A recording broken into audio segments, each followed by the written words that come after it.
Hello everyone, welcome to my channel Entertaining Words, World of Entertainment। इस हफ्ते war 2 के साथ कुली ये भी रिलीज़ हुई थी और जो मैंने वो भी देखी थी। आज मैं इसी फिल्म का रिव्यू आपके सामने करने जा रहा हूँ। कुली एक एक्शन थ्रिलर फिल्म है जिसमें रजनीकांत टाइटल रोल में है और उसके साथ मल्टीपल पॉपुलर एक्टर्स हैं जैसे नागार्जुना, सत्यराज, उपेंद्र, शोभिन शाहिर, आमिर खान, पूजा हेगड़े, श्रुति हासन। ये सब इस फिल्म में हैं जो उस फिल्म की वैल्यू को बढ़ा देते हैं और हर एरिए से, जैसे उपेंद्र कर्नाटका से है, शोभिन शाहिर केरला से है, नागार्जुना आंध्र इंडस्ट्री से है। तो हर एरिया के एक एक बड़े स्टार को रखा गया है ताकि वहाँ पे इस फिल्म को अच्छी ओपनिंग मिले। Rajinikanth himself is enough to open a movie anywhere in the world. तो उनके साथ अगर ये एडिशनल फोर्सेस आ जाती हैं तो एक अच्छी ओपनिंग की 100% गारंटी हो जाती है। आइए देखते हैं ये फिल्म अपने मकसद में कितनी कामयाब हुई है हमें एंटरटेन करने के लिए। विशाखापट्टनम में नागार्जुन जो हैं वो अपना एक इलीगल काम चलाते हैं। उनका जो मेन मैनेजर जो उस काम को देखता है वो है शोभिन शाहिर। वो बहुत ही क्रूअल है, बहुत ही क्रूर आदमी है। उसमें रहम नाम की चीज़ नहीं है। कोई भी आदमी उनके खिलाफ जाने की कोशिश करे, सबके सामने उसे मार देता है। कोई भी जासूसी करने की कोशिश करे, कुछ भी उनके खिलाफ हो, he just kills them and disposes the body.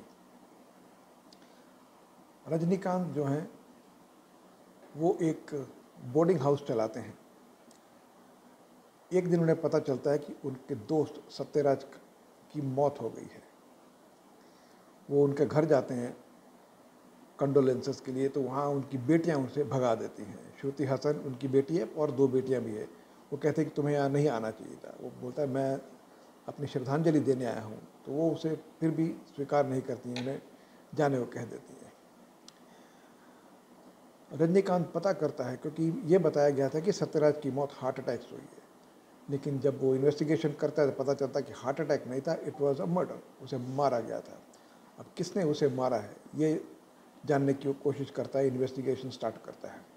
उनकी लड़कियों के पास आता है, बोलता है कि तुम्हारे पिता को मारा गया है और मेरी बात मारो, जिन्होंने उन्हें मारा है they will come after you, तो तुम मेरे साथ रहो, आई विल प्रोटेक्ट यू। वो बोलती मुझे तुम्हारी प्रोटेक्शन की ज़रूरत नहीं है। और एक दिन वो गुंडे वाकई आ जाते हैं इनके हॉस्टल में जहाँ ये रहती हैं और वहाँ रजनीकांत इन्हें बचाता है।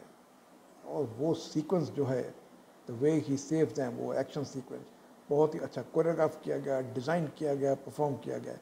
ज़बरदस्त, मज़ा आया था देखकर। सत्यराज जो है जिनका खून हो गया है, वो एक इलेक्ट्रिक चेयर इन्वेंट करते की थी उन्होंने, जिसे अथॉरिटी ने रिजेक्ट कर दिया था। ये चेयर ऐसी थी कि जिसमें एनिमल्स के रिमेन्स को डिस्पोज करने का काम आएगा। आप एनिमल जो मर चुके हैं उनकी बॉडी वहाँ रख दें, कुर्सी को इलेक्ट्रिक पावर दें और वो एकदम राख बन जाएगी। तो नागार्जुन को पता चलता है कि ऐसी चेयर है जो रिजेक्ट हो गई है, तो वो उस चेयर को ले लेता है। सत्यराज को बोलता है हमारे लिए तुम काम करो। और जिन लोगों को वो मार देते थे उनकी बॉडी वहाँ पे वो डिस्पोज करना चालू कर देते हैं। और यहाँ पर एक दिन सत्यराज को मौत हो जाती है। लेकिन ये एक सस्पेंस है कि उसे मारा किसने है। सो रजनीकांत कैसे पता लगाता है, कैसे उनकी बेटियों की रक्षा करता है। बेटी जो नफरत करती है, देखना नहीं चाहती, उसे बात नहीं करना चाहती। एक दिन रजनीकांत और श्रुति हासन दोनों को ले जाते हैं नागार्जुन के लोग, शोभिन शाहिर के लोग ले जाते हैं, क्योंकि ये चाहता था नागार्जुन से मिलने के लिए। इसलिए रजनीकांत एग्री कर जाता है और वहाँ जाता है। इन्हें असाइनमेंट दिया जाता है कि तुम ये बॉडी को डिस्पोज करो, कुर्सी को चलाओ, क्योंकि जो चलाने वाला वो तो चला गया है। तो संभव श्रुति हासन और ये मिलके कुर्सी को चलाते हैं। और धीरे धीरे किस तरह रजनीकांत नागार्जुन के नज़दीक आता है, किस तरह उनके ग्रुप का हिस्सा बनता है और धीरे धीरे किस तरह से सारी परतें एक एक करके खुलती हैं, ये इस फिल्म के बाकी हिस्से में दिखाया गया है। स्टोरी लोकेश कनगराज की है और स्क्रीन प्ले लोकेश कनगराज और चंद्रू का है। स्टोरी देखने में बहुत सिंपल लगती है। ये एक रिवेंज स्टोरी है जहाँ एक आदमी ने अपने दोस्त की मौत का बदला लेना है। ये छोटी सी स्टोरी है, लेकिन स्क्रीन प्ले इतना ग्रिपिंग है, इतना इंटरेस्टिंग है और इतने ट्विस्ट एंड टर्न्स है इसमें और इतना फास्ट पेस है कि आपको एंटरटेन करता रहता है फ्रॉम स्टार्ट टू फिनिश। हर थोड़ी थोड़ी देर के बाद व्यूअर्स को गेस करना पड़ता है कि अब क्या होगा, अब क्या होगा, कुछ ना कुछ फिर नया ट्विस्ट एंड टर्न देखने को मिलता है। इंटरवल पॉइंट बड़ा ज़बरदस्त है। शोबिन शहीर को उनका कैरेक्टर, नागार्जुन का कैरेक्टर, उनका बेटा है नागार्जुन का, जो उनके साथ काम नहीं करता है, हालांकि नागार्जुन का इकलौता बेटा है, तो वो कस्टम ऑफिसर बन जाता है उनका बेटा। उसके बेटे का रोल जो है वो किया था कन्ना रवि ने। तो वो अपने बाप के साथ काम नहीं करना चाहता, तो वो उसी पोर्ट में कस्टम ऑफिसर बन जाता है और वो प्यार करने लग जाता है रचिता राम से, जो उनके बाप के लिए उसी पोर्ट में काम करती है। रचिता राम का भी एक सस्पेंस है, वो कौन है ये आपको फिल्म में पता चलता है। तो स्क्रीन प्ले इतना इंटरेस्टिंग है कि आपका मज़ा बना रहता है पूरी फिल्म में। कई ऐसे सीन्स हैं इस फिल्म में जो आपको बांधे रखते हैं और फिल्म को इंटरेस्टिंग बनाए रखते हैं। कुछ सीन्स में हाईलाइट करके बताता हूँ आपको, जैसे रजनीकांत का पहला सीन जिसमें वो श्रुति हासन को बचाते हैं गुंडों से। दूसरा, जब रजनीकांत और श्रुति शोबिन शहीर के पास जाते हैं और वो उन्हें कुर्सी चालू करने बोलता है और इन्हें पता नहीं कैसे चालू करना है। श्रुति हासन एक दो बार आई थी, उसे कुछ आइडिया था और किस तरह वो ऑपरेट करते हैं। और जब अचानक नागार्जुन जो है शोबिन शहीर को मार देता है और रजनीकांत को बोलता है कि इसकी बॉडी तुम पुलिस स्टेशन के बगल में जाकर दफनाओ। रात को जब दफनाने जाता है तो पता चलता है कि ही इज़ अलाइव, अभी मरा नहीं है। तो वो बहुत गिड़गिड़ाता है शोबिन शहीर कि मुझे मारो मत, मुझे जाने दो, मैं सब शहर छोड़ कर चला जाऊँगा, मेरी बीवी बच्चे हैं, मुझे जाने दो। तो रजनीकांत को रहम आ जाता है, उसे जाने देता है क्योंकि वो बहुत ज़ख्मी होता है। तो श्रुति हासन उसके साथ चले जाती है, लेकिन शोबिन शहीर बहुत शातिर आदमी था, वो रास्ते में ही इसे किडनैप कर लेता है और अब रजनीकांत से अपनी मनमानी करवाने लगता है क्योंकि अब उसे नागार्जुन से बदला लेना है। किस तरह कन्ना रवि का मर्डर का प्लान किया जाता है। रजनीकांत को बोला जाता है इसे मारना है, लेकिन रजनीकांत को पता चलता है कि वो रचिता राम से प्यार करता है। वो ऐसी अरेंजमेंट करता है कि रचिता राम को लेकर कन्ना रवि वहाँ से फरार हो जाए। इन बिटवीन रचिता राम का सस्पेंस खुलता है कि वो कौन है, क्यों है। वो एक सरप्राइज एलिमेंट है और अच्छा सस्पेंस है वो। और रजनीकांत को देखकर नागार्जुन दो चार बार उसे कहता है मैंने तुम्हें पहले कहीं देखा है लेकिन मुझे याद नहीं आ रहा कहाँ, मुझे याद नहीं आ रहा कहाँ। तो क्लाइमैक्स से पहले जब दोनों की फाइट होती है तो रजनीकांत उसे बताता है कि तुम्हें क्यों याद आ रहा था, कि तुमने मुझे कहाँ देखा, और उसे बताता है कि तुमने मुझे क्यों और कहाँ देखा था। जब रजनीकांत बताता है कि तुम्हारे बाप को मैंने ही मारा था इस पोर्ट में, तो ये एक बहुत ही शॉकिंग रेवलेशन था फिल्म का, जो दर्शकों को भी हैरान करता है, नागार्जुन को करता है। फिर नागार्जुन का और रजनीकांत का जो फाइट है वो माइंड ब्लोइंग, बहुत ही ज़बरदस्त फाइट है। और जो क्लाइमैक्स के 10 मिनट है जब आमिर खान की एंट्री होती है, वो बहुत ही ज़बरदस्त एंट्री है। Specially the way Rajinikanth handle that sequence, super, mind blowing. Music Anirudh Ravichander की है, बैकग्राउंड म्यूज़िक बहुत ही अच्छा दिया उन्होंने। दो गाने मैं हाईलाइट करूँगा यहाँ पर। एक तो जो रजनीकांत का पहला गाना है वो बहुत ही अच्छा है, फुट टैपिंग है और रजनीकांत का चार्म, उसका करिश्मा ज़बरदस्त है गाने में। लेकिन जो गाना जो सबसे उभर कर आया सामने वो है मोनिका, जिसे पूजा हेगड़े के ऊपर पिक्चराइज किया गया था और शोबिन शरीर के ऊपर। पूजा हेगड़े ने तो कमाल किया है, but the person who steals the show is Soubin Shahir. इतनी फ्लेक्सिबिलिटी है उनके डांस में कि आप दंग रह जाएंगे कि क्या नाचा है उस आदमी ने यार। इट्स एब्सोल्युटली सुपर्ब उनका डांस। तो ओवरऑल मज़ा आ गया ये डांस, ये गाने को देखकर। फिलोमिन राज की एडिटिंग है जो बहुत ही अच्छी है और गिरीश गंगाधरन की cinematography top class, absolutely brilliant, बहुत ज़बरदस्त। बहुत सारे कलाकार हैं इस फिल्म में, लेकिन हम जो मेन है उनकी बात करेंगे यहाँ पर। आमिर खान 10 मिनट के कैमियो में अच्छे लगे हैं।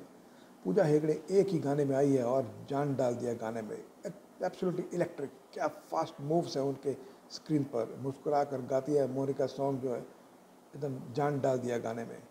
उपेंद्र छोटे से रोल में है और मोस्टली फाइट सीक्वेंसेस में उन्हें रखा गया है and he was simply super, top class performance दिया है उपेंद्र ने। डायलॉग डिलीवरी कम है लेकिन जितनी भी दी गई बहुत ही अच्छी डायलॉग डिलीवरी दी गई उनको।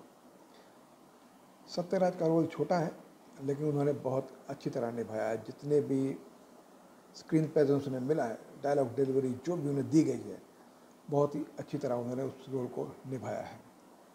Rachita Ram was very impressive. उनके रोल में एक डिमांड थी कि सडनली एक ट्रांसफॉर्मेशन चाहिए।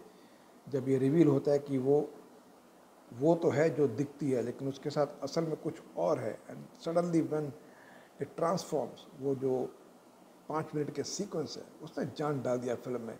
और उसके लिए एक ऐसी कलाकार चाहिए थी जो बहुत ही बेहतरीन एक्ट करना जानती हो, और रचिता राम उस मामले में पूरी तरह से सफल रही है।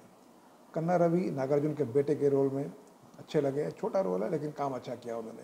श्रुति हासन ने एक सिंसियर परफॉर्मेंस दी है। ये फिल्म पूरी तरह से बेस्ड है 3 सिंसियर परफॉर्मेंसेस के ऊपर। इन परफॉर्मेंस को स्पेशल मेंशन करना बनता है।